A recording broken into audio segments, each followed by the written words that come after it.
തുടർച്ചയായ രണ്ടാം ദിനവും റെക്കോർഡ് ഭേദിച്ച് വൈദ്യുതി ഉപയോഗം.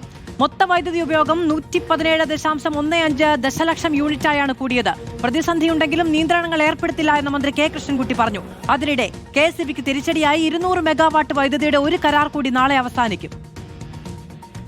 ബാങ്കിംഗ് കരാർ പ്രകാരം ഉത്തരേന്ത്യൻ സംസ്ഥാനങ്ങളിൽ നിന്ന് ലഭിച്ചിരുന്ന 200 മെഗാവാട്ട് വൈദ്യുതി കരാർ കാലാവധി കഴിഞ്ഞതിനെ തുടർന്ന് ഈ മാസം 15 മുതൽ സംസ്ഥാനത്തിന് ലഭിച്ചിരുന്നില്ല.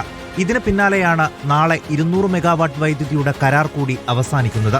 ഇതോടെ മറ്റന്നാൾ മുതൽ ആകെ 400 മെഗാവാട്ട് വൈദ്യുതിയുടെ കുറവ് കേരളത്തിൽ അനുഭവപ്പെടും. ഹ്രസ്വകാല കരാറിലൂടെ തത്സമയ വിപണിയിൽ നിന്ന് 250 മെഗാവാട്ട് വൈദ്യുതി വാങ്ങാനുള്ള KSEBയുടെ അപേക്ഷ റെഗുലേറ്ററി കമ്മീഷൻ ഈ മാസം 22-ന് പരിഗണിക്കാനായി മാറ്റിയിരുന്നു. ഇങ്ങനെ വൈദ്യുതി ലഭിച്ചാലും യൂണിറ്റിന് 10 രൂപ 50 പൈസ വരെ വില നൽകേണ്ടി വരും എന്നതിനാലാണ് റെഗുലേറ്ററി കമ്മീഷൻ വാദം കേൾക്കാനായി മാറ്റിയത്.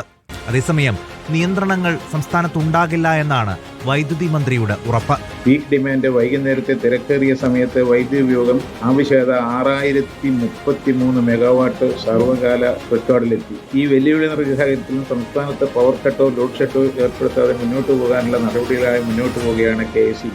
മറ്റ് സംസ്ഥാനങ്ങളിൽ നിന്ന് കൂടുതൽ വൈദ്യുതി ഇനിയും ലഭിക്കുമെന്നാണ് സർക്കാരിന്റെ പ്രതീക്ഷ. റിപ്പോർട്ടർ, തിരുവനന്തപുരം.